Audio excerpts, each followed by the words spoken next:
This channel does not promote any violence, harmful, or illegal activities. All content provided by this channel is meant for an educational and information purpose only.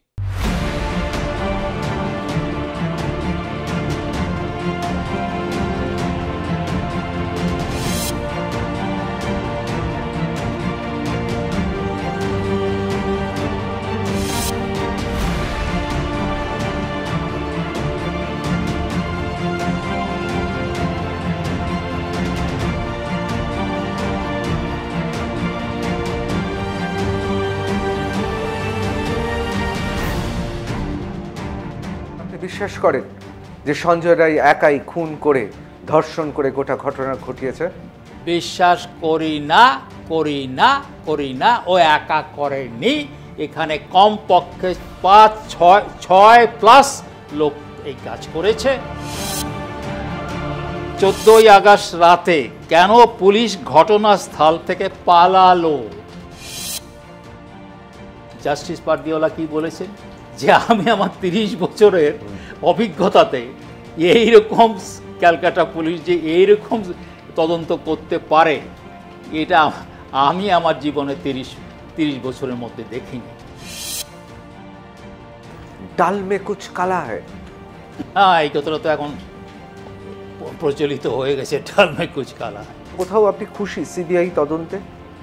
না, আমি খুশি হচ্ছে কোনটুকু যে ওরা অনেক কিছু কথা বলে ফেলেছে, যে তাতে আমরা বোঝা যাচ্ছে যে একজন খুন করে নাই এতে, এবং সুপ্রিম কোর্ট ওখানে বলছে যে আরও কারা কারা আছে তা নিয়ে তদন্ত হচ্ছে। অজস্র আচর একটা মানুষের পক্ষে দেওয়াটা কি সম্ভব? মৃত্যুর আগে এটা হয়েছে, তার মানে তার মৃত্যুর আগে এই আঘাত করা হয়েছে, মৃত্যুর পরে না। সিবিআইয়ের আইনজীবী দাবি করছেন সঞ্জয় কোনো ষড়যন্ত্র, সঞ্জয়ের উপরেই কোনো ষড়যন্ত্র হয়েছে কিনা। আচ্ছা বোঝো, এটা বড় অস্ত্র দিয়ে করা হচ্ছে না, প্রত্যেকটা জায়গায় সূক্ষ্ম অস্ত্র, আমি বলবো সূক্ষ্ম অস্ত্র দিয়ে করা হয়েছে, সেখান থেকে রক্ত বেরিয়েছে। স্যার, টালা থানার যিনি ওসি অভিজিৎ মণ্ডল, যিনি এই মুহূর্তে গ্রেফতার সিবিআইয়ের হাতে, আপনার মনে হয় তিনি নিজের মর্জি মাফিকই গোটা ঘটনা ঘটিয়েছে? অসম্ভব ভাই, থানেদার বড়া সাহেব যা বলেগা ওই করেগা, বড়া সাহেব जो बोलेगा ওই করেগা। এই খুন এবং ধর্ষণের পেছনে গভীর ডিপ কনস্পিরেসি হয়েছে। The English is called deep conspiracy. আবার স্যালুট চিফ জাস্টিস। একটি ডাক্তার আমার টেলিফোন করে, বলে স্যার আমি একটা বিষয় নিয়ে, আমি কিন্তু সিনিয়র ডাক্তার, তো আপনার সঙ্গে আমি দেখা করলাম। তারপরে আমি জিজ্ঞেস করলাম যে এই কাজটা কারা করেছো বাবা মা, এই কথাটা তো আমারে বলো। বলে আমরা নিজেরাই করেছি, সে নিজে বলে গেছে আমারে। আমি বললাম বাপরে বাপ, বিস্ফোরক কথা, ভীষণ কথা। আমি বললাম যে এই নাম যদি কোনো রকমে আমার মুখ দিয়ে কোনো জায়গায় বেরিয়ে যায়, নির্ঘাত মৃত্যু হবে। Gauri Devi Institute of Medical Sciences and Hospital, GT Road, Rajpath, Durgapur. Best place to study. For contact us, call 7797662222, 9775696237. আমি ঋতব্রত ভট্টাচার্য, শুরু করছি R+ news room. R+ news রুমে আজকে এমন একজন ব্যক্তিত্ব ইতিমধ্যেই আপনারা দেখে ফেলেছেন কে। সত্যি সাংবাদিক হিসেবে মাঝে মাঝে মনে হয় মাথার উপরে একের পর এক অভিভাবক ছিলেন, পংক্তিটা ক্রমশ শূন্য হতে চলেছে। একটা সময় ছিলেন আমরা ছুটে যেতাম এমন সব ব্যক্তিত্বদের কাছে, যে সমাজে কোনো কিছু ঘটলে, আলোড়ন সৃষ্টি করলে তাদের কাছে যেতাম উত্তর জানতে। কখনো কখনো উত্তর পেতাম, উত্তর না পেলেও নিদেন পক্ষে একটা দিকদর্শন, মার্গদর্শন তারা করে দিতেন। অমর্ত্য সেন থেকে শুরু করে এমন অনেক মানুষ এখনও আছেন যারা সত্যি বিদ্বজন। একসময় যেমন ছিলেন অম্লান দত্ত, একসময় যেমন ছিলেন হীরেন মুখার্জি থেকে শুরু করে শঙ্খ ঘোষ। আজকে তেমনই এক ব্যক্তিত্বকে আমরা হাজির করেছি, কারণ আর্যিকর ঘটনার পর তার মুখোমুখি হওয়ার সুযোগ হয়নি।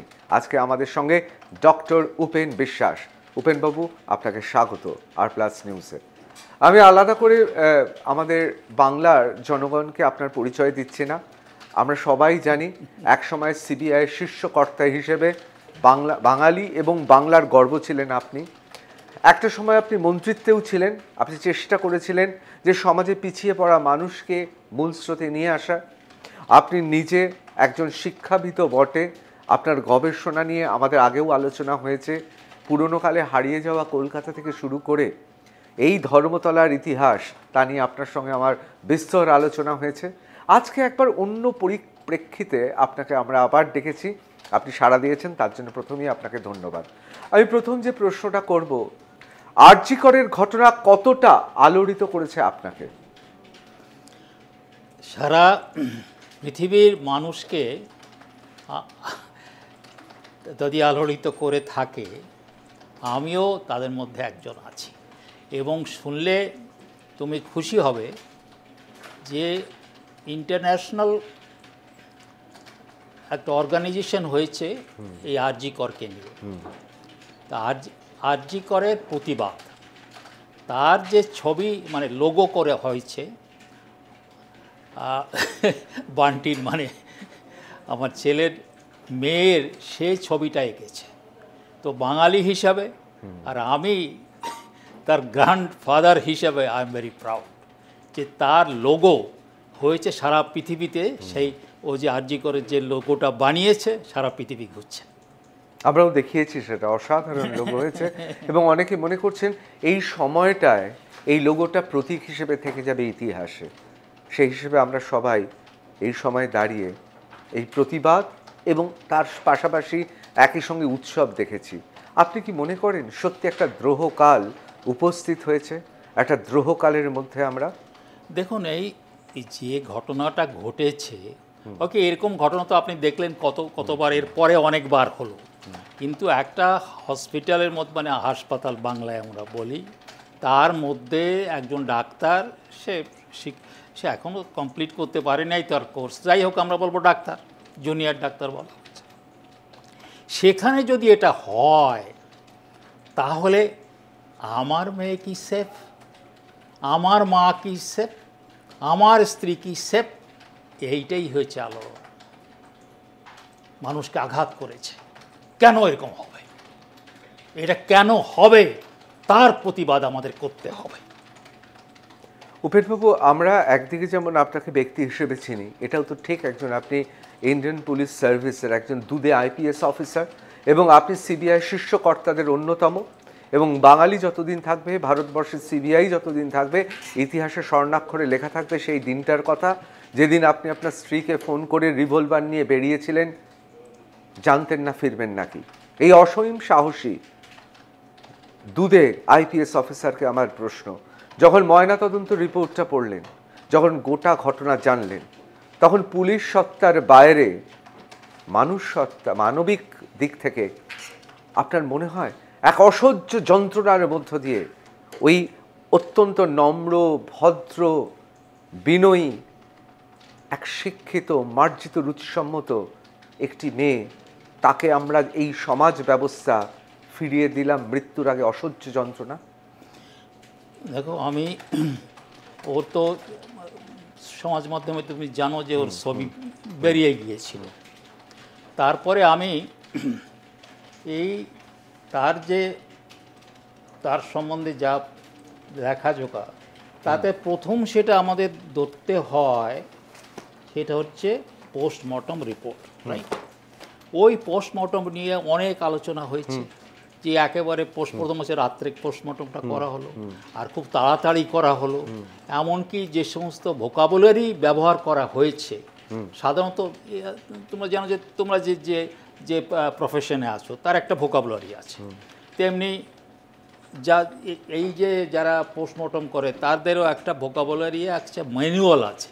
সেই ম্যানুয়াল কাশ্মীরেও যা আর কন্যাকুমারীতেও তাই, কিন্তু এইখানে অন্যভাবে লেখা, বিভিন্ন জায়গায় লেখা হয়েছে। নানা ক্রিটিসিজম হয়েছে এ নিয়ে যে পোস্টমর্টম হয় নাই, জলদি করে করা হয়েছে, তারপরে তার ডেড বডিটা তাড়াতাড়ি, যত তাড়াতাড়ি পারা যায় ক্রিমেশন করা হয়েছে। এটা তো ঘটনা। আমিও ওই নিয়ে ক্রিটিসিজম করেছি, কারণ আমার জীবনে অনেক পোস্টমর্টম আমি দেখেছি, অনেক ডাক্তারকে আমি মানে ইন্টারোগেশন করেছি, এইটা করতে করতে আমি দেখলাম কি, একবার চিন্তা করলাম আচ্ছা আমরা না হয় ফল্টই বার করলাম, কিন্তু যখন বিচার শুরু হবে তখন তো আমাদের প্রমাণ করতে হবে।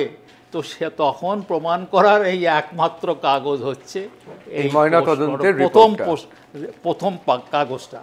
তো বারবার দেখে আমি কোনো একটা জায়গায় বললাম যে দেখো ভাই, আমরা যদি সবটাই যদি বলি খারাপ খারাপ খারাপ, তাহলে আমি কি নিয়ে কোর্টে যাব, কি নিয়ে কোর্টে যাব? এবং শুনলে তুমি খুশি হবে, এই পোস্টমর্টম রিপোর্টটা পরবর্তীকালে সিবিআই কি করেছে সেটা অনেকে হয়তো জানতেও পারেন, নাও জানতে পারেন। সিবিআই একটা কমিটি করে, সেই কমিটি মানে ভারতবর্ষের যারা যারা আউটস্ট্যান্ডিং ডক্টরস এবং আরও এই বিষয়ে যারা জানে, ফরেন্সিক মেডিসিন এক্সপার্টস, সায়েন্টিস্ট, তাদের নিয়ে একটা কমিটি করা হয়। তারা সেই কমিটিতে আমি অবাক হয়ে দেখছি যে সে কমিটি কোনো ক্রিটিসিজম করেনি, বরং তারা এখান থেকে আমি যেরকম বার করেছি, তারা তো আরও এক্সপার্ট, তারা অনেক কিছু বার করে সিবিআইকে দিয়েছে যে তোমরা এটা নিয়ে কোর্টে যাও। অতএব সব কিছু না শুধু না না বললে হয় না, একটা পজিটিভ আউটলুক যদি থাকে তাহলে অন্ধকারের মধ্য থেকেও একটা আলো তৈরি করা যায়। তো আমি বলবো কি, এই পোস্টমর্টম রিপোর্ট এবং সুপ্রিম কোর্টের প্রথম থেকে আরম্ভ করে বিভিন্ন সময় তারা যা মন্তব্য করেছে সেটা দিয়ে আমরা এক জায়গায় রাখি, এবং সিবিআই নিজে এই কোর্টে, শিয়ালদা কোর্টে বসে যে সমস্ত কথা তারা নিজেরা বলেছে যে আমরা এরকম করছি এরকম করছি, এটা দাঁড়ালে একটা সুন্দর পিকচার আসে যে কিভাবে তদন্তটা হয়েছে এবং কিভাবে এটা এগোবে। থার্ডলি আমি বলি কি, যে অবস্থায় সিবিআই এই কেসটা নিয়েছে, জাস্টিস পারদিওয়ালা কি বলেছেন যে আমি আমার 30 বছরের অভিজ্ঞতাতে এইরকম ক্যালকাটা পুলিশ যে এইরকম তদন্ত করতে পারে, এটা আমি আমার জীবনে 30 বছরের মধ্যে দেখিনি। আচ্ছা মনে করো আমরা যখন চাকরি করতাম, সেই এসপি হোক বা ডিআইজি হোক বা আইজি হই, এইরকম একটা যদি অ্যাডভার্স কমেন্ট আমার পরে থাকে, সঙ্গে সঙ্গে আমি সাসপেন্ড হয়ে যাব এবং আমার চাকরি রাখা কঠিন হবে। আমি অবাক হয়ে গেলাম যে এত বড় একটা অ্যাডভার্স রিপোর্ট ক্যালকাটা পুলিশের অফিসে হচ্ছে, অথচ এখানকার যারা রাজত্বে আছেন তারা একটা কথাও তাদের কাছে জবাবদিহি করল না, মাথা হেট হয়ে যায়। কোথাও কি মনে হয় রাজনীতিতে যেমন বলেন লজ্জা ঘৃণা ভয় 3 থাকতে নয়, সেই অবস্থায়? তার কারণ 150 বছর মানে 150 বছরের ইতিহাসে এই প্রথম, মানে 150 বছরের বেশি হয়ে গেছে এখন, 167-68 বছর চলছে লালবাজারের ইতিহাস। স্কটল্যান্ডের পরেই ধরা হতো লালবাজার, সেখানে ছাত্ররা তো গিয়ে কমিশনার অফ পুলিশকে শিরদাঁড়া দিয়ে এলো। সুতরাং কলকাতা পুলিশ এবং তার সঙ্গে সঙ্গে রাজ্য প্রশাসন নিয়ে একটা প্রশ্ন উঠেছে, এ বিষয়ে কোনো সন্দেহ নেই। কিন্তু আমি যেহেতু আর+এর নিউজ রুমে ব্যোমকেশ বক্সী বা প্রদোষ মিত্র ওরফে ফেলুদা বা শার্লক হোমসকে পাবো না, আমার দৌড় তো উপেন বিশ্বাস পর্যন্ত, তাই আমি উপেনবাবু আপনার সামনে আমি সবিনয়ে একটা কথা বলি। একজন ডাক্তার, এক মহিলা, তিনি ধর্ষিতা হলেন, তাকে জঘন্যভাবে খুন করা হয়েছে। এখনো পর্যন্ত দুটো মত, তিনি আগে ধর্ষিতা পরে খুন, না আগে খুন পরে ধর্ষিতা, এই নিয়ে একটা ধোঁয়াশা সৃষ্টি করা হয়েছে। এক, দ্বিতীয়ত সকালবেলায় কর্তৃপক্ষ জানতে পারলেন, কি সুন্দর দেখুন, 51 ফিটের একটি রুমের 11 ফিটে সবাই দাঁড়িয়ে আছে এবং 41 ফিট ছেড়ে রেখে তারা দাঁড়িয়ে আছে। কে বলছেন? কলকাতা পুলিশের মুখপাত্র বলছেন। এবং সেইখানে কারা কারা দাঁড়িয়ে আছেন? ডক্টর সন্দীপ ঘোষের যারা ওয়েল উইশার, তার মধ্যে ফরেন্সিক বিশেষজ্ঞ আছেন, যার পড়াশোনা ফরেন্সিক সায়েন্সের, তার জ্ঞান সম্পর্কে কোনো প্রশ্ন তোলা যায় না, তার কারণ তিনি নিজেই অধ্যাপক, অত্যন্ত বিদ্বান, তিনি রয়েছেন। ডক্টর সন্দীপ ঘোষ তাকে নাকি ডেকে এনেছেন। তার সঙ্গে কে কে রয়েছেন? তার সঙ্গে রয়েছেন তার আইনজীবী, তার সঙ্গে রয়েছেন তার সাঙ্গপাঙ্গ, কেউ কেউ উত্তরবঙ্গ, এমনকি একজন বর্ধমানে যাচ্ছিলেন, মধ্যপথে কি হয়েছে টেলিপ্যাথি, তিনিও আবার ফিরে চলে এলেন। সবাই মিলে সেখানে দাঁড়িয়ে আছেন। অনেকে বলছেন একটা শয়তানের ল্যাবরেটরি হয়ে উঠেছিল আরজি কর। তারপর আমরা কি দেখলাম? Postmortem report. সেই রিপোর্ট তৈরি হচ্ছে প্রথা ভেঙে। দিনে সূর্যাস্তের আগে করার কথা, সূর্যাস্তের পরে হয়েছে। আমরা কি দেখলাম?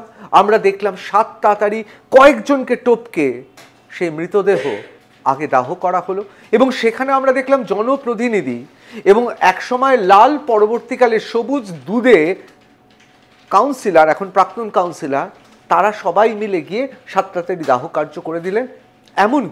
এমনকি বাড়ির লোকের থেকে, তাদের সেই সময় যেন বাড়ির লোকেদের থেকে বেশি আপনজন চলে গেছেন। তাই 7 তাড়াতাড়ি। আর বাবা মা বারবার অভিযোগ করছে এর মধ্যে বিভিন্ন সময় বাবা মাকে সেই মৃতদেহের সামনে যেতে দেওয়া হয়নি, তাদের কিছু করতে দেওয়া হয়নি, তাদের জানানো হয়নি। এমনকি নার্সিংহোম বা দুঃখিত হাসপাতাল থেকে, আরজি কর থেকে ফোন করা হচ্ছে, সেখানেও ভাষ্যে অনেক ধরনের আমরা দেখতে পাচ্ছি সামঞ্জস্যহীন। আমি আরও বাড়াতে পারতাম, আরও অনেক কিছু রয়েছে, কিন্তু আমি শুধু আপনার কাছে জিজ্ঞেস করব, এই গোটা ঘটনা এবং 14ই আগস্টে আমি নিজে সাংবাদিক হিসেবে গোটা কলকাতা সেদিন চষে বেরিয়েছি নিজে গাড়ি চালিয়ে। আমি দেখেছি সমস্ত জায়গায় কলকাতা পুলিশ একদম চক্রবুহের মতো ঘিরে ধরেছে। আরজি করের সামনে গিয়েছি, আমি নিজে গাড়ি নিয়ে এগোতে পারিনি আরজি করের সামনে। সেখানে একদল রহস্যময়, সেটা কাশীপুর হতে পারে, সেটা বেলগাছিয়ার অন্য জায়গা হতে পারে, তারা এখানে এসছেন এবং এসে ভাঙচুর করে দিয়ে বেরিয়ে চলে গেল। সব মিলিয়ে কি মনে হচ্ছে? ডাল মে কুছ কালা হ্যায়। হ্যাঁ, এই কথাটা তো এখন প্রচলিত হয়ে গেছে, ডাল মে কুছ কালা হ্যায়। আমি প্রথমেই বলি, scene of crime, scene of ক্রাইমের কথা তুমি বলেছ। আর বলে নেই, এই কম্পিউটারে বসতে গেলে সিট দাঁড়া করে বসতে হয়। আমিও নিজে আমার সিস্টেমের মধ্যে বসতে হয় ডেইলি। আপনি বেশ যে চেয়ারটাও দেওয়া হয়েছে সেখানেও কুজো হয়ে বসার কোনো চান্স নেই, সেখানেও সিট দাঁড়া করেই বসে আছে। ওকে, এবার বলি, এবার ধরে নাও, আমার তো এরকমই কথা বলার অভ্যেস, এইটাই হচ্ছে সিন অফ ক্রাইম। এই সিন অফ ক্রাইমের যদি বলি আমি 11 ফুট আমি কেটে দিলাম, এই 11 ফুট বাদে তারপর একটুকুন হচ্ছে সিন অফ ক্রাইম। এইরকম যেরকম পার্দিওলা, জাস্টিস পার্দিওলা বলেছেন ওই কথা, এইরকম কথা আমার জীবনে কোনো দিনও শুনিনি, আর হতে পারে না। আমি ওই জায়গার থেকে আসছি, আমি প্রথম ঢুকবো তো ওখান দিয়ে, তো সেই 11 ফুটে যদি কেটে যায় তাহলে আমার পা ছিল ওখানে, আমার সেটা আমি পেলাম না। তো প্রথমেই হচ্ছে যে এটাতেই তাহলে মানে সঙ্গে সঙ্গে যদি কেউ তখনকার, মানে একটু আমি বলি 50-60 বছরের আগে যদি কেউ আইজি, বা তখন তো আইজির বেশি পুরনো মানে পোস্টিং ছিল না ওই উঁচুতে, সঙ্গে সঙ্গে সবগুলোরই সাসপেন্ড হয়ে যেত, বলতো চলে যাও ওই পুলিশ ট্রেনিং কলেজের ওখানে হাফ প্যান্ট পরে 14টা সার্কেল দিয়ে এসে আমার সামনে দাও। কোনো কথা হলো যে যেখানে সিন অফ ক্রাইম। আর একটা কথা বলি, if you destroy scene of crime, half the possibility of investigation of the case is gone. সেই জন্যেই সুপ্রিম কোর্টে সলিসিটর জেনারেল বলছে যে আমাদের পক্ষে তো ইনভেস্টিগেশন করাটাই মুশকিল হয়ে গেছে, সিন অফ ক্রাইমটাই চেঞ্জ করে দিয়েছে। ওকে, সো এই কথাটা আমাদের মনে রাখতে হবে। কিন্তু এবারে প্রশ্ন আছে, আমরা যদি সব আগেই বলেছি যে দোষগুলো ধরে আমি যদি বসে থাকি, তাহলে আমি তদন্তটা করব কি করে, কোন জায়গা থেকে আমি শুরু করব, কোথা থেকে করব?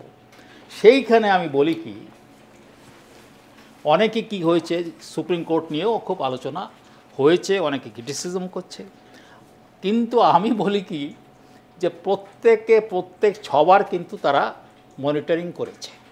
এই মনিটরিং ব্যাপারটা একটু বোঝা দরকার।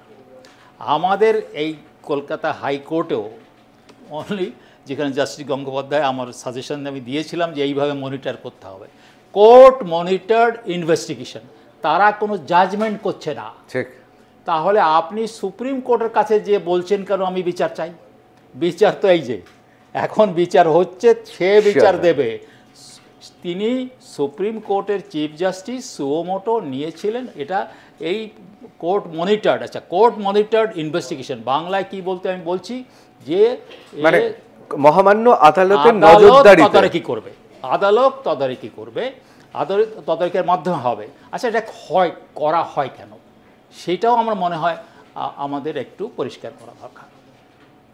হয় কি, আমি একটা সেট তৈরি করা হলো, স্পেশাল ইনভেস্টিগেটিং টিম করা হলো, তারা কি করবে না করবে সেগুলো সে সিটের যে ইনচার্জ এখানে চিফ জাস্টিস, তিনি ঠিক তাকে দেখাতে হবে।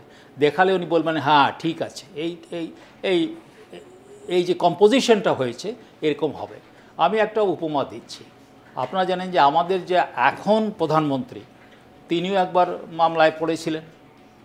তার মামলা তো সারা পৃথিবীময় নিয়ে তখন তোলপাড় হচ্ছে। তখন কংগ্রেস শাসনে সুপ্রিম কোর্ট একটা সিট করলেন। সেই সিটের যিনি ইনচার্জ হলেন তিনি একজন এক্স ডাইরেক্টর সিবিআই, এবং বলা হলো কি, তোমরা কোনো রিপোর্ট সরকারকে দিতে পারবে না, প্রেজেন্ট সিবিআই ডাইরেক্টরকে দিতে পারবে না। প্রেজেন্ট সিবিআই ডাইরেক্টর দেবে, লোক লস্কর দেবে, সব কিছু দেবে, কিন্তু সে কোনো রিপোর্টও পড়তে পারবে না। তাহলে বুঝতে হবে যখন সুপ্রিম কোর্ট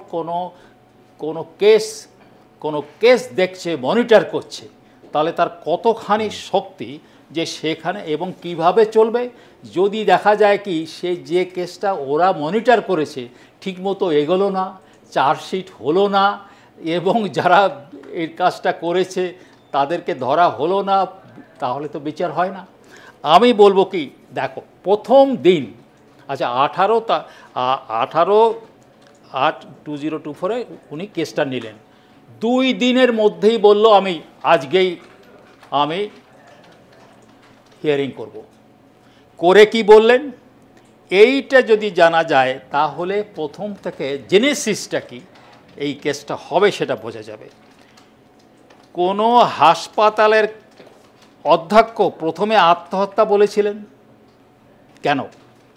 এফআইআর দায়ের কেন পরিবারের জন্য অপেক্ষা করা হলো? অধ্যক্ষ কেন নিষ্ক্রিয় ছিলেন? তারপরে কি বলছে, সন্দীপ ইস্তফা দিলে, আর একবার বলছি, সন্দীপ ইস্তফা দিলে সঙ্গে সঙ্গে কেন অন্যত্র নিয়োগ করা হলো? 14ই আগস্ট রাতে কেন পুলিশ ঘটনাস্থল থেকে পালালো? এইটা হচ্ছে প্রথম দিনের চিফ জাস্টিসের কমেন্ট। তার মানেটা কি? যদি ভালো করে কেউ দেখে তাহলে কোন দিকে ইঙ্গিত যাচ্ছে? কেন তাকে সঙ্গে সঙ্গে অন্য একটা কলেজে আবার তাকে সেখানে অধ্যক্ষ করা হলো? তাই জন্য কে দায়ী? কোন দিকে ইঙ্গিত? অর্থাৎ কেউ যদি বলে যে সুপ্রিম কোর্ট কোনো দিশা দেয়নি যে কোন দিকে ইনভেস্টিগেশন করতে হবে, প্রথম দিনেই তো কথাটা বলা হয়ে গেছে, প্রথম দিনেই বলা হয়ে গেছে। অতএব এই প্রথম দিন থেকে শেষ দিন পর্যন্ত আমরা যদি দেখি একটার পর একটা কি বলছেন আরেকবার, যে আমরা আরেকটা যখন রিপোর্ট দেওয়া হলো বলে আমরা বিস্মিত। তারা যে কথাটা ব্যবহার করা হয়েছে, যে সাধারণত কীরকম হয়, ওরকম একটা রিপোর্ট পড়লে মানুষ যেমন কেঁপে ওঠে সেইরকম কথা বলছে।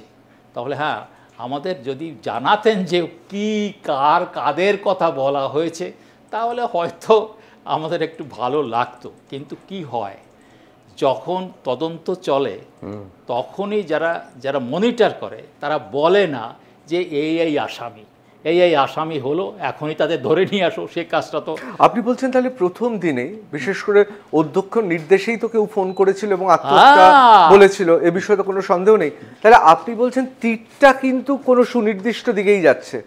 ইয়েস। এইবার একটা কথা বলি না, ওইখানে আর একটা কথা আছে। ওই জন্যে আমরা বলি কি যে আমি তো লোকটা কাগজ না হলে কয় যায় ভাই, কাগজ চাইয়ে। এই যে সিবিআই লোক তো, মানে আমাদের যখন ট্রেনিং হয়েছিল তখন আমাকে, যখন প্রথম সিবিআইতে, তো আমি তো দুবার সিবিআইতে গিয়েছি, প্রথম যখন হলো তখন ওই অ্যাটাচমেন্ট হয় আর কি, এর সঙ্গে অ্যাটাচমেন্ট, এটার সঙ্গে অ্যাটাচমেন্ট, তোমাদেরও যেরকম হয়। তো ওখানে তখনকার দিনে জয়েন্ট ডাইরেক্টর একজনই ছিলেন, তার সাথে আমার 3 দিনের attachment. He is the best investigator of south east Asia.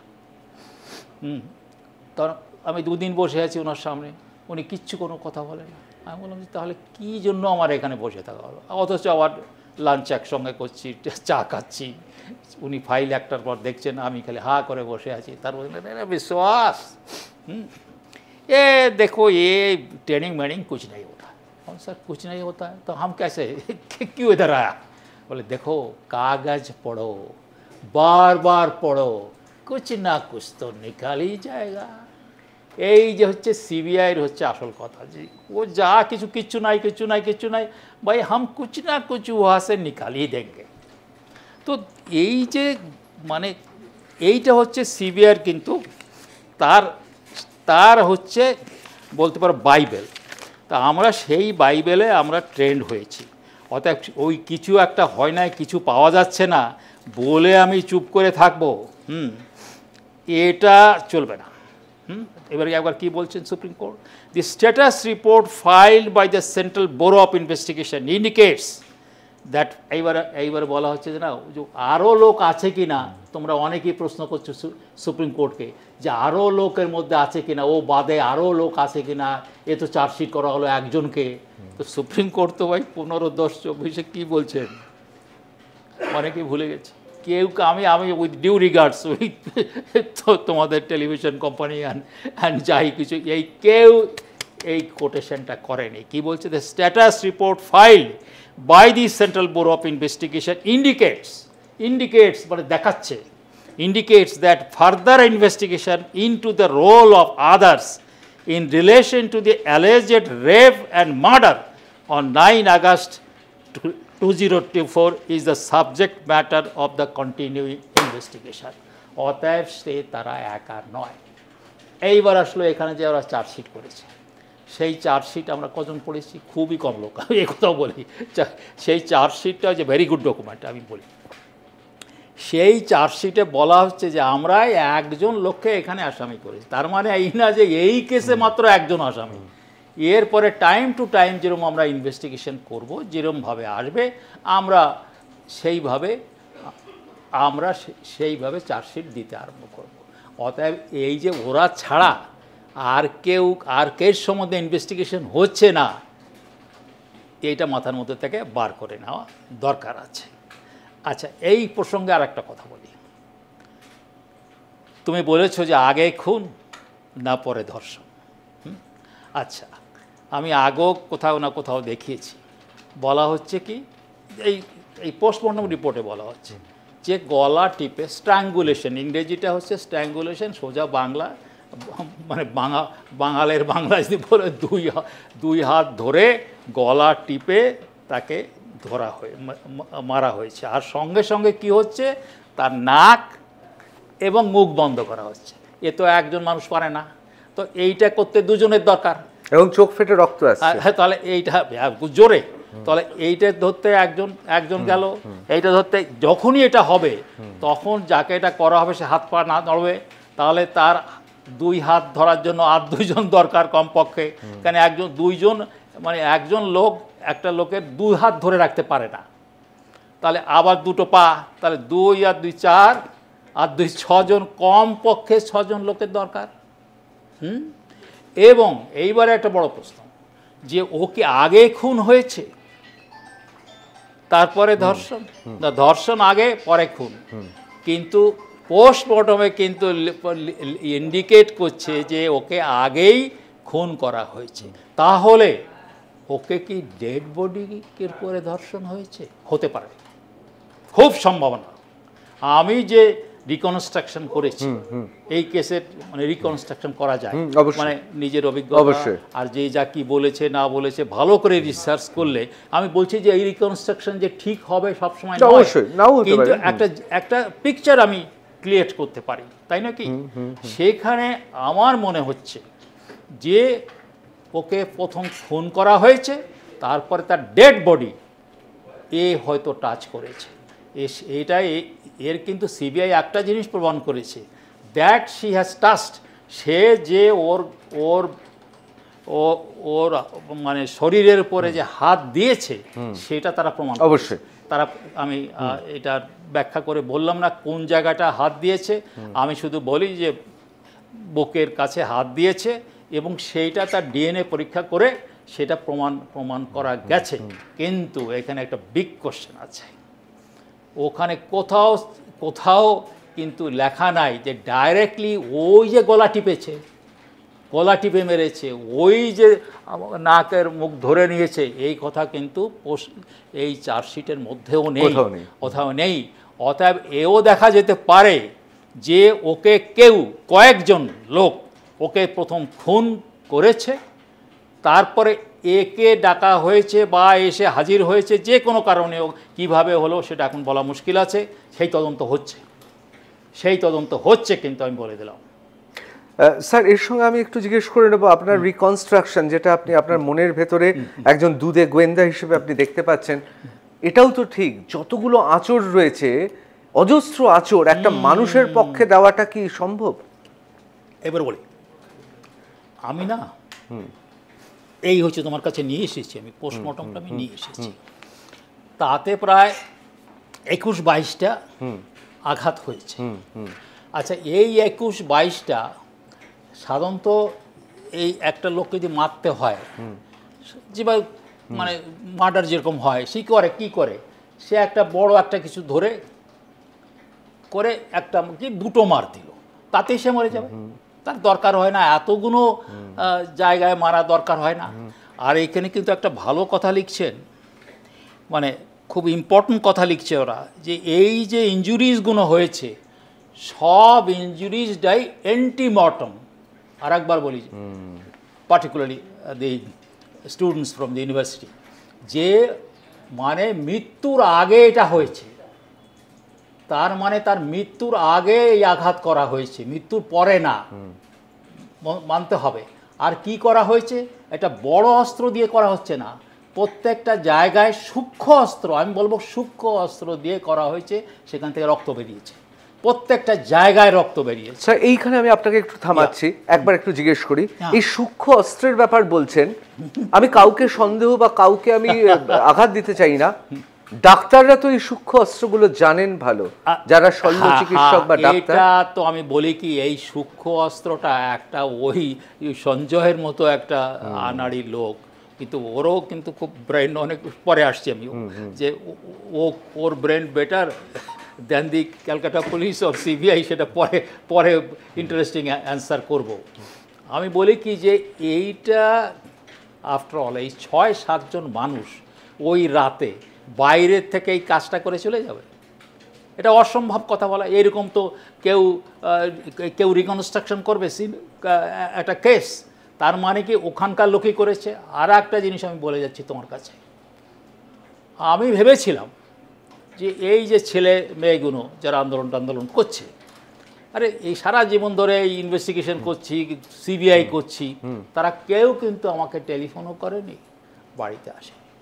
এইবার হঠাৎ মানে ঘটনা বেশ কিছুদিন ধরে গড়ানোর পরে মাসখানেক আগে একটি ডাক্তার আমার টেলিফোন করে, ওই আমার তো কিছু ফ্যান সব জায়গায় এমনিতেই থাকে, সে আমার টেলিফোন করেছে, বলে স্যার আমি একটা বিষয় নিয়ে, আমি কিন্তু সিনিয়র ডাক্তার, তা আমার কিছু বিষয় নিয়ে আমার পর দায়িত্ব পড়েছে, আমি বুঝতে পারছি না যে কীভাবে কি করবে, তা আপনার সঙ্গে দেখা করবো। আমার ভাই কী তোমার নাম, যা হয়েছে এই নাম বলো, টেলিফোন তো বোঝাই যাচ্ছে কে করছে, তো আপনার সঙ্গে আমি দেখা করলাম।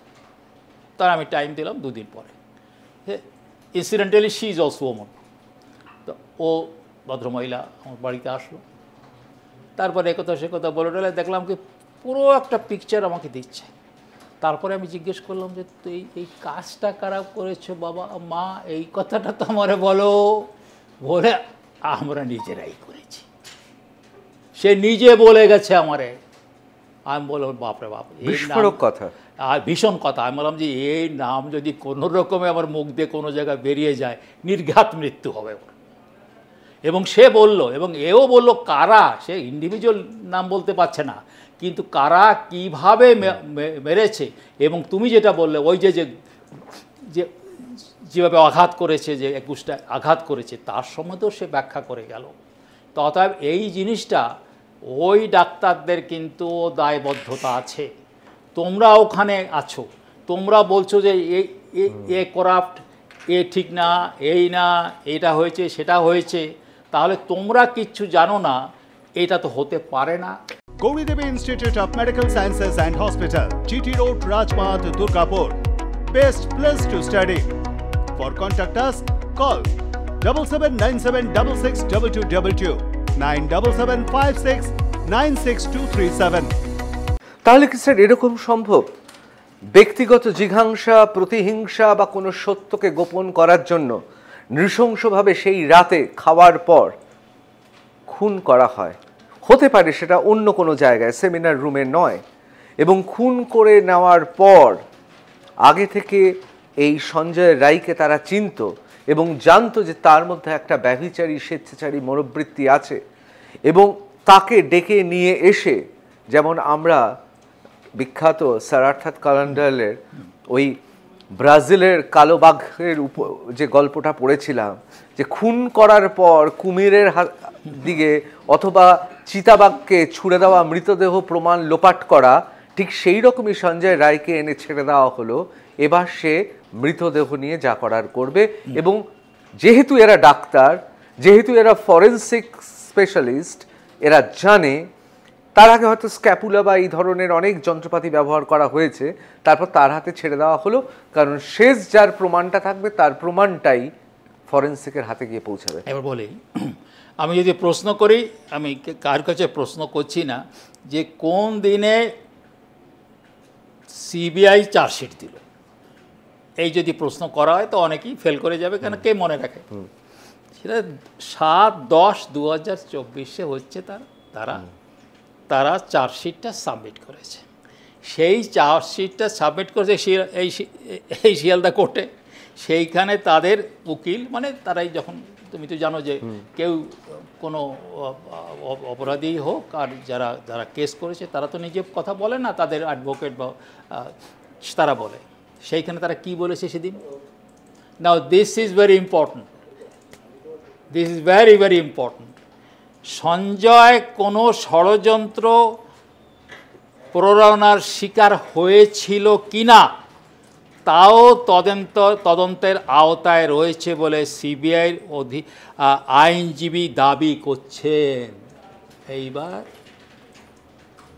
সিবিআইয়ের আইনজীবী দাবি করছেন সঞ্জয় কোনো ষড়যন্ত্র, সঞ্জয়ের উপরেই কোনো ষড়যন্ত্র হয়েছে কিনা। আচ্ছা বোঝো বলছে, তাহলে কি দাঁড়াবে?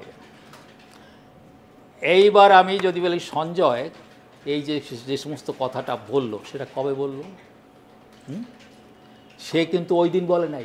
আচ্ছা দেখো, আমি বলি, এর যদি ভালো করে ডিএনএ তো নেওয়াই হয়েছে, তার ডিএনএতে কীরকম আইকিউ আমি তোমাকে গ্যারান্টি দিয়ে বলতে পারি, যদি 100 তো আইকিউ নাম্বার হয়, ও 90 পাবে। 90 পাবে এই সঞ্জয়। ও যেদিন এই কথা ওর সম্বন্ধে বলা হচ্ছে, ও কোর্টে, কেন সেই দিনই সাবমিট করছে, তো ও কিন্তু সেদিন কোনো রিয়াক্ট করে নাই। এটা অ্যাক্সিডেন্টাল হতে পারে না। সে আর তার কথাই বলা হচ্ছে, তার ফরে বলা হচ্ছে, কিন্তু সে কোনো কথা বলল না।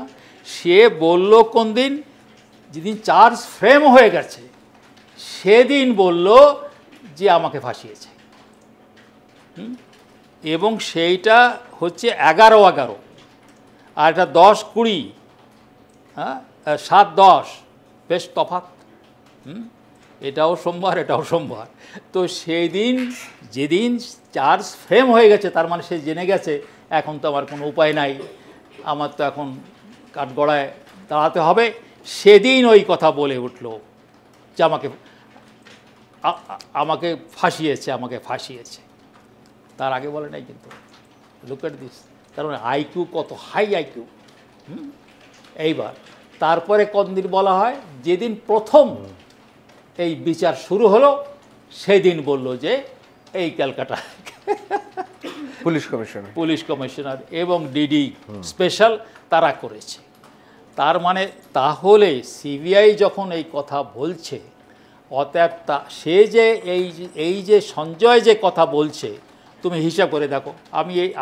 এ তো আমার কথা না, তারা কোর্টে সবার সামনে, মহামান্য কোর্টের আদালতে তাকে বলছে যে মিলর্ড, ওরা কিন্তু ইংরেজিতে কথা বলে, এখন তো বাংলায় বলতে হবে, কেননা উকিল যারা সাক্ষীরা আসবে অধিকাংশই বাঙালি, কিন্তু আদারওয়াইজ সিবিআই মানে লিঙ্গো ফ্রাঙ্কা ইজ ইংলিশ।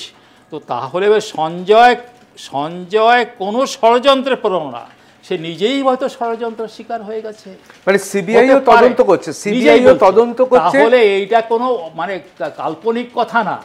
আমি যদি বলতাম যে আমি রিকনস্ট্রাক্ট করে এই কথা বলছি, তা তো না, তাদের কথা। তাহলে এই যে এবার মনে পড়ে প্রথম একটা ভিডিও বেরিয়েছিল, সরি অডিও বেরিয়েছিল, সেই অডিওতে আমার কিন্তু সেই অডিওটা এখনো হন্ট করে আমার। অডিওটা পরে ভেনিস্ট হয়ে গেল। সে বলা হচ্ছে যে ওরে প্রথম খুন করা হয়েছে এই কলেজেরই ডাক্তাররাই, ইয়াং ডাক্তাররা তাকে মেরেছে এবং মারার পরে তাকে ডাকা হয়েছে, দেখ উপরে যা দেখ, তোর জন্য একটা রেখে এসছি। I am incline to believe that by sequence of events. এই কথা কেন সিবিআই বললো? সিবিআইকে, তাহলে সিবিআই যদি এই কথা বলে, তাহলে তুমি আজকে তাহলে হাইকোর্টের কাছে প্রেয়ার করছো না কেন যে আমরা ওকে ইন্টারোগেশন করবো? কারণ আমরা যা বলেছিলাম ও তাই বলছে। তাহলে আমি তো বলতে পারি সিবিআই যা বলেছে আর সঞ্জয় যা বলছে তার অনেক মিল কিনা। অবশ্যই। তাহলে স্যার আমি খুব সহজ সরলভাবে এই জায়গাটায় আসতে পারি এই সিদ্ধান্তে যে সঞ্জয় রায় আজকে চিৎকার চেঁচামেচি করছে, কিন্তু সিবিআই আদালতে সরকারিভাবে তার বয়ানে আদালতকে জানিয়েছে সঞ্জয় রায় ষড়যন্ত্রের অন্যতম শিকার নাকি, সেটাও তদন্তের বিষয়। এক। দ্বিতীয়, আমি স্যার অর্থাৎ কনান ডয়েলের কালো বাঘ, ব্রাজিলের কালো বাঘের কথা বলছিলাম। আপনি এখানে আছেন, আপনি আরো ভালো জানবেন, অনেকেই হয়তো বুঝতে পারবেন না। সিয়ানেও এরকম হয়েছে, মহিলাদের ধর্ষণ করার পর অথবা খুন করার পর তাদের শরীর পোষা কুমিরকে দিয়ে খাইয়ে দেওয়া হয়েছে। ঠিক সেই হিসেবে কালো বাঘ অথবা কুমিরের জায়গায় সঞ্জয়ের দিকেই ছুড়ে দেওয়া হয়েছিল অভয়ার নিথর শরীর। এবার তুমি যা পারো করে নাও, এরকম হতে পারে। I am rather inclined to take this story of yours very seriously. হয় কি, আমরা তো তদন্ত করিনি, ঠিক, অতএব আমরা যে একেবারে 100% একুরেট হব তা না, ঠিক, কিন্তু কি হতে পারে আমরা যে কথাটা যুক্তি তর্কের মাধ্যমে এবং ফ্যাক্টস অ্যান্ড ফিগার্সের মাধ্যমে আমরা এটাতে উই আর ডেফিনেটলি ইনক্লাইন্ড। কি হয়েছে, ও ইমিডিয়েটলি আফটার হার ডেথ ওকে ডাকা হয়েছে। আমি যেটা রিকনস্ট্রাক্ট করি, আমি ধরে নিলাম যে ওটা হয়েছে, মানে এইটা দিয়ে এই আলোচনাটা 2 মিনিট বলি, তাহলে কিন্তু ওকে আগের থেকেই ঠিক করা হয়েছে যে এরকম করা হবে এবং এইভাবে হবে। এবং এই আর একটা কথা ওরা বলেছে কি, যে গভীর ষড়যন্ত্র হয়েছে, এই সিবিআই বলছে এই গভীর ষড়যন্ত্রের কথাও এখানে বলা হয়েছে, এই কোর্টে বলা হয়েছে যে এই কেসে কি বলা হচ্ছে, একবারে অ্যাবসলিউটলি মানে ক্লিয়ার ল্যাঙ্গুয়েজে সিবিআই বলেছে কোর্টে যে এই খুন এবং ধর্ষণের পেছনে গভীর ডিপ কনস্পিরেসি হয়েছে। The English is called deep conspiracy. তাহলে ডিপ কনস্পিরেসি তো একজনের দ্বারা হয় না, কনস্পিরেসি মানে যে মোর দ্যান 1 পারসন। হ্যাঁ, তাহলে এই ডিপ কনস্পিরেসি যে হয়ে থাকে তাহলে 1-2 হওয়া সম্ভবপর না। আর একটা কথা, যে ওই কলেজে কোনো জিনিস একটা নড়েনি কখনো, সেটা এই প্রিন্সিপাল যদি ইয়েস না বলে তার নড়ে নাই। তাহলে সেই জন্যই দেখো সেই প্রিন্সিপাল কিন্তু অ্যারেস্ট হয়ে গেছে, আর ওই যে ওসি অ্যারেস্ট হয়েছে, এবং সেইখানে আবার সিবিআই বলছে কোর্টে যে এই যে প্রিন্সিপাল এবং ওসি যে অ্যারেস্ট হয়েছে সেও এই চক্রান্তের মধ্যে আছে কিনা সেটা আমরা তদন্ত করছি। স্যার, তাহলে আমরা যদি একটু এইভাবে ভাবি, বিভিন্ন মনস্তাত্ত্বিক বিশ্লেষণে দেখা গেছে যদি অপরাধীর মধ্যে ব্যভিচারী, আমি কোট আনকোট ব্যভিচারী বলছি কারণ এর বিভিন্ন ব্যাখ্যা সংজ্ঞা আছে, আমি তার মধ্যে যাচ্ছি না, যেমন অভুক্ত পশুকে অর্থাৎ সেটা চিতাবাঘ হতে পারে, কুমির হতে পারে, দীর্ঘদিন খেতে না দিয়ে তারপর যদি মাংস টুকরো ছুঁড়ে দিই তাহলে তো সে গোগ্রাসে গিলে নেবে। সেই দিন রাত্রেবেলায় এখনো পর্যন্ত প্রাপ্ত তথ্য অনুযায়ী সঞ্জয় রায় কিন্তু একা ছিল না, বিভিন্ন রেড লাইট এরিয়াতে নিষিদ্ধ পল্লীতে সে ঘুরেছিল, তার সঙ্গে কিন্তু একজন ছিল যে কিন্তু তার সহকর্মী, অর্থাৎ সেও কাজ করে একটি বিশেষ প্রতিষ্ঠানে।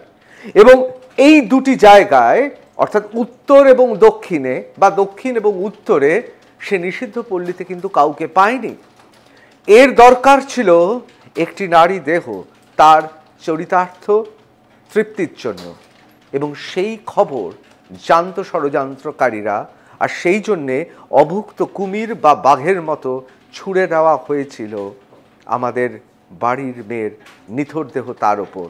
এবং যে কারণে খুব তাড়াতাড়ি তদন্তে নেবেই অনেকে বলে দিল নেক্রোফেলিয়া, অর্থাৎ মৃতদেহের সঙ্গে সঙ্গম বা সম্ভোগ।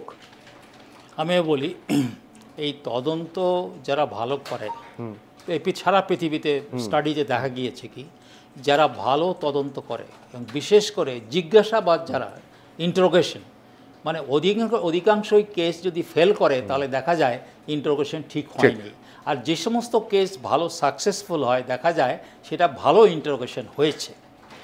তো এইটাতে অ্যাপ্লাইড সাইকোলজি সম্বন্ধে ভালো নলেজ দরকার আছে। অতএব এই সঞ্জয় তার বিহেভিয়ারাল প্যাটার্ন সিবিআই একেবারে টুকরো টুকরো করে সে মানে সায়েন্টিফিক এক্সামিনেশন হয়েছে, তার কীরকম বিহেভিয়ারাল প্যাটার্ন, তার সাইকোলজি কেমন, এটা করা হয়েছে। এইটার মধ্যেও এই যে চার্জশিট করেছে তার মধ্যেও কিছুটা বলা রয়েছে, মানে তার প্রতিফলন দেখতে পাচ্ছেন, প্রতিফলন আমি দেখতে পাচ্ছি। কিন্তু there is always a way out. Way out মানে কি, যেরকম একটা লোক বিপদে পড়ে সেই বিপদ থেকে বেরিয়ে আসে কোনো রকম একটা না একটা পথ দেখে বেরিয়ে আসতে পারে। আবার যেরকম ভাবলো যে কেউ বেরোয় না, যখন যারা ইনভেস্টিগেশন করে তারা একটা পথ বার করে তাকে আটকায়। এটা কিন্তু সম্ভবপর, it is possible. But having said that CBI তোমরা তো সার্কমস্টেন্সিয়াল এভিডেন্স দিয়ে বলছো যে সে খুন করেছে, সে ধর্ষণ করেছে। আমি কিছু এইখানে মেয়েরা আছে বলতে আমার একটু না বাধো লাগবে, কিন্তু সবাই ওরা লাগে, কিন্তু ওরা তো সব সাংবাদিক এবং সাংবাদিকতা ছাত্রী, এরা তো চিলড্রেন না, অত নাবালিকা তো কেউ না। সবচেয়ে বড় কথা সবাই সাংবাদিক। আচ্ছা ওকে ডান, প্রফেশনাল। যে ওখানে কতগুলো টার্ম ইউজ করেছে এই পোস্টমর্টম রিপোর্ট, সেই পোস্টমর্টমে যে টার্ম রেফার করা হয়েছে সেখানে কি বলা হচ্ছে, যেখানে শেষের দিকে কনক্লুশন যেখানে থাকে, মানে উপসংহারে যে কীভাবে মারা হয়েছে, সেই মারার শেষ দিক দিয়ে কী বলা হয়েছে, there is medical evidence of forceful penetration oblique insertion in her genitalia possibly of sexual assault. এইখানে দুটো কথা, পেনিট্রেশন মানে এই ইনভেস্টিগেশনে পেনিট্রেশন যখন বলা হবে তখন বোঝা হবে তাকে ধর্ষণ কথা বলা হচ্ছে, আর যেখানে ইনসারশন, সেই ইনসারশনটা কোনো জিনিস দিয়ে অন্য কোনো জিনিস দিয়ে যদি কিছু তার দেওয়া হয় তাহলে বলা হয় তার জেনিটালিয়াতে পিওর অ্যান্ড সিম্পল ভেজিনাতে, সেইখানে এমনভাবে করা হয়েছে যে ভীষণ রক্ত বেরিয়েছে। ওই যে ভদ্রমহিলা যে এর সঙ্গে পরিচয় ছিল, ওর মা সেই তাকে নিয়ে এসেছিল যখন ও ডেড বডি পাওয়া যায়, তাকে নিয়ে এসেছিল। তিনি বলছেন কি, সেই প্রথম দিনের রিপোর্ট যাওয়া হয়েছিল যে আমি দেখছি কি যে তার এই যৌনাঙ্গের শেষের দিকে সেই জায়গায় রক্ত অনেকটা পড়ে রয়েছে এবং ওটা বেরিয়ে এসেছে। তার মানে কি ওখানে কিছু জোরে কিছু মারা হয়েছে, সেই কথাই বলছে ফোর্সেবল। এইবার হচ্ছে আর কোথায় কি হয়েছে, তো আর কোথায় খুঁজে পেল ওরা, আর একটা বলা হচ্ছে কোথায় তার যে হাইমেন, সবাই আপনারা জানি হাইমেন মানে কি, একটা বলতে জালের মতো একটা থাকে ভ্যাজাইনার উপরে, খুবই তার সামান্য প্রোটেকশন থাকে, যে কোনো একটা জোরে কিছু মারলে সেটা ভেঙে যায়, সেটা বলা হচ্ছে। কিন্তু সেটা দিয়ে তো প্রমাণ হচ্ছে না যে সে ধর্ষণ করেছে, এবং তার তো কোনো বীর্য এখানে পাওয়া যায় নাই, শুধু তার স্তনে সে মুখ দিয়েছে, সেইখান থেকে যে স্যালাইভা পাওয়া গেছে সেই স্যালাইভার ডিএনএ কেস করে সেটা মিলেছে। তো তাহলে এইটুকুন, ওইটা যদি তোমরা পেতে তাহলে ওটা লিখতে যে তার ভ্যাজাইনেতে এই পাওয়া গিয়েছে, ইয়ে হাইমে যখন ইনজুরি হয়েছে সেইখানে পাওয়া গিয়েছে তার ইয়ে বীর্য, সেটা তো কথা কোনো চার্জশিটের মধ্যে নেই। তাহলে কি দাঁড়াচ্ছে কি? এইটা যখন দাঁড়ালো না, তাহলে ধর্ষণ প্রমাণ করা একটু কঠিন আছে। তাহলে সার্কমস্ট্যান্সিয়াল এভিডেন্স দিয়েই যে ওখানে ও গিয়েছিল ওই সময়, ওকে এক্ষেত্রে তাহলে দুটো জিনিস খুব দরকার, সার্কামস্ট্যান্সিয়াল এভিডেন্স আর আই উইটনেস। আই উইটনেস নেই, তাহলে শুধুমাত্র পড়ে রইল সার্কামস্ট্যান্সিয়াল বায়োলজিক্যাল এভিডেন্স। হ্যাঁ, biological evidence is the main thing. কিন্তু কথা রয়েছে কি, যে অনেক কেসে এই বায়োলজিক্যাল এভিডেন্স হলে কি হবে, যা কিছুই জাজরা কিন্তু আলটিমেটলি মানুষ চায় যে একটা মানুষ একটা কথা বলুক যে এইটা চক্রান্ত করা হয়েছে, আমরা মেনে নেব। তো এত বড় একটা জায়গা, কোনো বাইরের জায়গা না, রাস্তায় না, জঙ্গলের মধ্যে না, ওই জায়গার মধ্যে কেউ জানলো না। আচ্ছা, আর একটা বিষয় আমি একটু বলি, আবার স্যালুট চিফ জাস্টিস, যেদিন তারা এই খবরদারি নিয়েছে সেই দিনই কি বলল যে সিআইএসএফ ওখানে পোস্টিং করো। ভারতবর্ষের ইতিহাসে কোথাও কোনো ইনস্ট্যান্স নেই যে একটা হসপিটালে সেইখানে 2 ব্যাটালিয়ন সিআইএসএফ এখনও পড়ে রয়েছে, যাতে আবার কোনো ওই সিন অফ ক্রাইম নষ্ট না করো। নজিরবিহীন ঘটনা। অতএব এই চিফ জাস্টিস কিছু করে নাই, বলে চালিয়ে যাচ্ছ এক একটা করে কথাবার্তা। জলের মধ্যে চলে তো, বাঙালিরা আমরা বলি জলের মধ্যে হেঁটে যাচ্ছ। খুব সুন্দরভাবে স্যার বোঝালেন। আমি আবার এই প্রসঙ্গে ফিরে আসব, তার আগে আমার শুধু দুটো প্রশ্ন আপনার কাছে, আমি আমাদের সহকর্মীদের কাছে যাব, তাদের অনেক প্রশ্ন আছে। আমি শুধু আপনাকে একটাই প্রশ্ন করব, কোথাও আপনি খুশি সিবিআই তদন্তে? না, আমি খুশি হচ্ছে কোনটুকুন, যে ওরা অনেক কিছু কথা বলে ফেলেছে, যে তাতে আমরা বোঝা যাচ্ছে যে একজন খুন করে নাই এতে, এবং সুপ্রিম কোর্ট ওখানে বলছে যে আরও কারা কারা আছে তা নিয়ে তদন্ত হচ্ছে। স্যার, টালা থানার যিনি ওসি অভিজিৎ মণ্ডল, যিনি এই মুহূর্তে গ্রেফতার সিবিআইয়ের হাতে, আপনার মনে হয় তিনি নিজের মর্জি মাফিকই গোটা ঘটনা ঘটিয়েছে? অসম্ভব ভাই, থানেদার বড়া সাহেব যা বলেগা ওই করেগা, বড়া সাহেব যে বলেগা ওই করেগা। তার মানে কি সিবিআই তদন্ত করবে তার সঙ্গে কার কথা হয়েছিল, যার সঙ্গে কথা হয়েছে তার সঙ্গে কার কথা হয়েছে? একটা কথা বলি, সিবিআই এইবার একটা $1 মিলিয়ন কোশ্চেন, যে সিবিআইতে কিন্তু এটা মানতে হবে যে সিবিআই যখন কেস নেয় তখন সাধারণত কন্ট্রোভার্সিয়াল কেসগুলোই সিবিআইয়ের ঘাড়ে যেয়ে পড়ে। সেখানে আলটিমেটলি ওই মানে যারা মুখ্যমন্ত্রী বা এ মন্ত্রী সে মন্ত্রী তারা আসে, তারা অসম্ভব চাপ দেয়, তাদের যত ক্ষমতা আছে, পয়সা কড়ির বলো, পলিটিক্যাল চাপ বলো, এটা তো আমরা খেয়েছি। কোথাও সিবিআই যে কোথাও সাকাম করে নাই তার এন্টায়ার ক্যারিয়ারে, কোথাও সিবিআই আমাকে লিখে দিতে পারবে না, আমি নিজেই দেখেছি। আমার উপরে কী চাপ হয়েছে আমি জানি। অতএব সেইটা নিয়ে আমি বলছি কি, যে একটা লোক, যে লোক মানে একজন সাব ইন্সপেক্টর বা ইন্সপেক্টর, বোধহয় ইন্সপেক্টরই হবে, সে এক থানাদারের বড় নিচের তালাকার লোক ভাই, তার উপরের কোনো কথা না শুনে সে এই সমস্ত মধ্যে পড়ে যাবে, এটা অসম্ভব। কেউ বিশ্বাস, মানে রাঘব বল আছে, রাঘব বলই বলেছে এইটা করো বাবা, ইয়েস স্যার, স্যার বলে, যদি বলে আস্তে স্যার বলে, কি বলে স্যার, জোরে স্যার বললেই বোঝা যাবে যে এইভাবে করতে।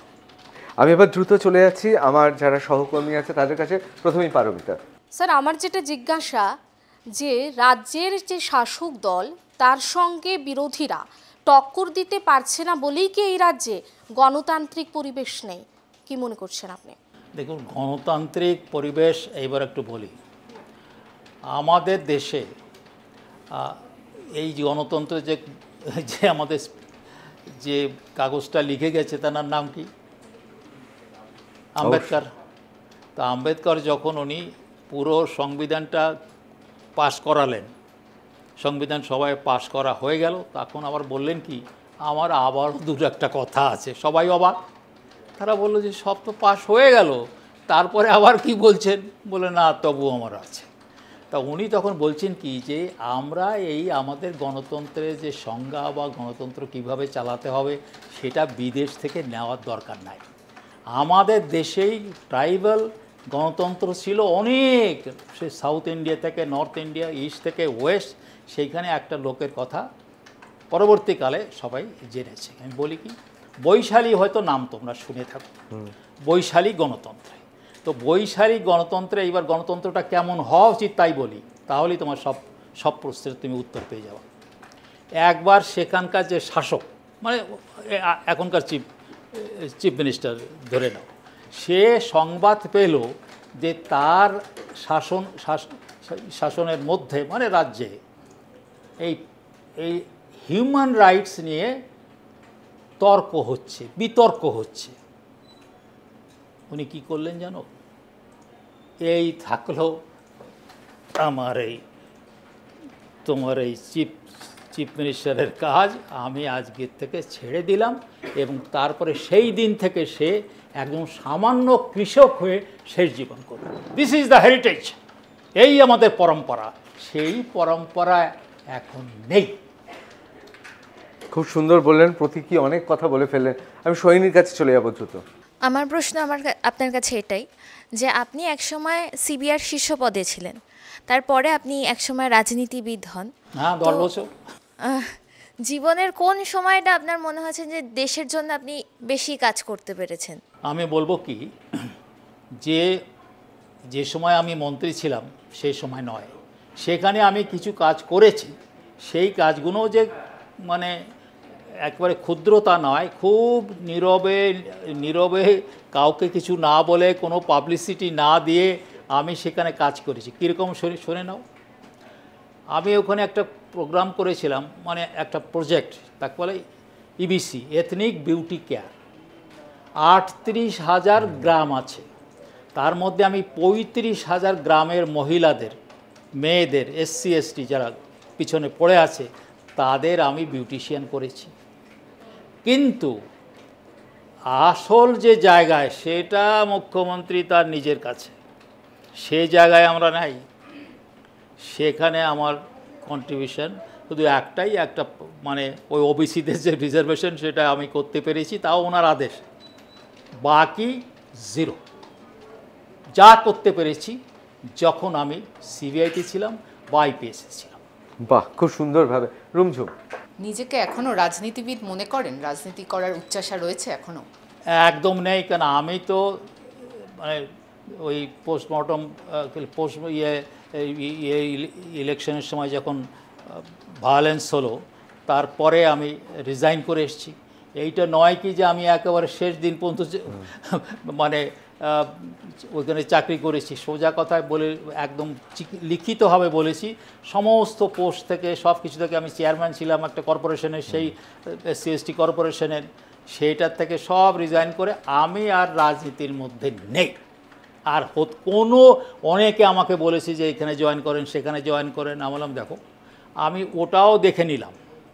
আগে দেখেছিলাম আইপিএস অফিসার হিসাবে, তারপরে মন্ত্রী হিসেবে দেখেছি 5 বছর, তারপরে মন্ত্রী ছাড়া আবার মন্ত্রীর পর্যায়ের of the rank of cabinet minister, সেখানে 5 বছর ওই কর্পোরেশনের চেয়ারম্যান ছিলাম। অতএব 10 বছর আমার পক্ষে যথেষ্ট যে রাজনীতির অবস্থাটা কি, তার অবস্থাটা কোথায় নেমেছে এখন, সেটাও দেখা হয়েছে আমার। আর রাজনীতি নয়। আমি সায়ন্তনীর কাছে চলে যাব। আমার প্রশ্ন হচ্ছে, আজ যদি আপনি সিবিআইয়ের শীর্ষ আধিকারিক হতেন, তাহলে আরজিকর মামলার তদন্তটা আপনি কিভাবে করতেন? না, এটা তো আমি যদি রাজা হইতাম, তাহলে আমি গুড় খাইতাম। কিন্তু খুশি কি আপনি? না, আমি দেখো, আমি বলি কি, যে আর একটা কথা বলি, সময় পরিবর্তন হয়। এই পরিবর্তনের মাথায় আমি যখন ছিলাম তখনই ভালো ছিল আর আমার পরে আর ভালো নয়, এটাও তো কথা ঠিক না। আর একটা জিনিস আমি দেখুন, আমার একটা প্রত্যেকেরই এক একটা করে স্টাইল থাকে। আমি যে অফিস থেকে একবার আমি হ্যান্ড ওভার করে আসবো, সেই অফিসে আমি আর কোনো দিনও যাইনি। মানে অনেকটা নাবিকের মতো, বন্ধ ছেড়ে দেওয়ার পর আর পেছন দিকে তাকান না। আর যাব না। আমি এই সিআইডি তো আমি ডিআইজি ছিলাম, আর কোনো দিন ওই ভবনে আমি আর কোনো দিন যাই নাই। এখানেও সিবিআইয়ের আমি এখানে চিফ ছিলাম, আমি এখানে যাই নাই। আমার জন্যই, একমাত্র আমার জন্যই জয়েন্ট ডাইরেক্টর এবং অ্যাডিশনাল ডাইরেক্টর পোস্ট এখানে তৈরি করা হয়েছিল। আমিও চলে এসেছি, সেখানে পোস্ট ওখানে আর নেই, সব দিল্লিতে চলে এসেছে। স্যার, আমি তাহলে দ্রুত কতগুলো প্রশ্ন আপনাকে করি। খুব সুন্দরভাবে এটা আপনি বললেন। সাধারণত সবসময় বলে ওল্ড ইজ গোল্ড, সবাই মনে করে আমাদের সময়টা ভালো ছিল, এখন নয়। আপনি সেই বৃত্তের বাইরে এসেছেন। আমার আপনাকে দুটো প্রশ্ন করার। অনেকে মনে করছে যেহেতু শেখ হাসিনা, তাকে বাংলাদেশ ছাড়তে হয়েছে, সেই জন্যে এই উপমহাদেশের সব শাসক কোথাও যেন এক হয়েছে, মানুষের প্রতিবাদকে তারা ভয় করতে শুরু করেছে। তার আগে আমরা আরবে বসন্ত দেখেছি, আমরা আরও অনেক ঘটনা দেখেছি যে শুধুমাত্র নির্বাচনেই প্রক্রিয়াতেই তো মানুষ সরকার হাঁটায় না, সরকার হাঁটানোর অনেক পর্যায় রয়েছে। কোথাও কি মনে হয়েছে আরজি কর নিয়ে সমস্ত সর্বস্তরের মানুষের যে প্রতিবাদ, তাতে কেন্দ্রের শাসক, রাজ্যের শাসক এক হয়ে গিয়েছে, যেই কারণে প্রধানমন্ত্রী, মাননীয় প্রধানমন্ত্রী, মাননীয় স্বরাষ্ট্রমন্ত্রী, তাদের আমরা অত সরব হতে দেখলাম না? এটা সাধারণ মানুষের জিজ্ঞাস্য। আমার মনে হয় যে আরজি করের এখন কিন্তু আমাদের স্বীকার করতে হবে, আরজি কর নিয়ে যে আন্দোলনটা, যে সেটা যে একেবারে সম্পূর্ণ ক্লিন আন্দোলন, সেটা নিয়েও কিন্তু কোশ্চেন এখন উঠেছে। আর একটা কথা, এটা তো বাস্তব কথা যে গ্রামের মানুষ এটা নিয়ে কিন্তু বেশি ভাবনা করেনি, অথচ তাদের ওখানে কিন্তু ঘটনা ঘটছে বেশি। এবং আর একটা কথা বলে রাখি, কিছুদিন আগে এই আনন্দবাজার কাগজি ক্যালকাটা ইউনিভার্সিটির একজন প্রফেসর, তিনিও মহিলা, আর্টিকেল লিখেছিলেন যে সবচেয়ে বেশি মহিলা যাদের উপরে এই ধর্ষণ হয় তারা বেশিরভাগই এসসি এসটি, তারা নিম্ন সমাজের লোক। অতএব এই রাজনীতি যে এখন যে সে সার্কেলটা যেরকম চলছে, এরা যে কোথায় কি করবে, যা শুধু নট অনলি আই ক্যানট মানে find out whether even God alone will fail to justify or to find when what they do, তখন কারা কি করবে ঠিক নাই। Gauri Devi Institute of Medical Sciences and Hospital, GT Road, Rajpath, Durgapur. Best place to study. For contact us, call 7797662222, 9775696237. Sir, আমার শেষ প্রশ্ন, আপনি বিশ্বাস করেন যে সঞ্জয় রায় একাই খুন করে, ধর্ষণ করে গোটা ঘটনা ঘটিয়েছে? বিশ্বাস করি না, ও একা করেনি। এখানে কমপক্ষে 5-6+ লোক এই কাজ করেছে। এবং আমার যে রিকনস্ট্রাকশন, তাতে মনে হয় যেটা ওই সিবিআই নিজে বলেছে যে তার উপরেও তাকে এর মধ্যে নিয়ে আনা হয়েছে। জানে যে ও একটা বড় এই ধরনের মানুষ, এই ধরনের মানুষ, তুমি সে ব্যাখ্যা করেছো, সাইকোলজিক্যাল ব্যাখ্যা করেছো, তাকেও ব্যবহার করা হয়েছে। স্যার, অন্যদিন অনুষ্ঠানের শেষে আপনাকে আমরা কৃতজ্ঞতা জানাই, ধন্যবাদ জানাই। আজকে আপনাকে আমি বলবো যে আপনি যে কথা বলছিলেন খুব গুরুত্বপূর্ণ কথা। দিনের শেষে কিন্তু বিচারকরা পৃথিবীর বিভিন্ন মামলায় দেখা গেছে তারা চান একজন উঠে দাঁড়াক এই সমাজে, উঠে দাঁড়িয়ে সে বলুক প্রত্যক্ষদর্শী হিসেবে আমি এই ঘটনার সাক্ষী। আমি বলবো স্যার, আপনি আমাদের অত্যন্ত শ্রদ্ধেয়। আজকে আপনি আমাদের ক্যামেরায়, কারণ কেউ না কেউ তো জানে এই অপরাধ যে সংগঠিত হয়েছে, কেউ না কেউ তো জানে। আমি বলবো তাকে বলতে যে সে যেন বেরিয়ে আসে।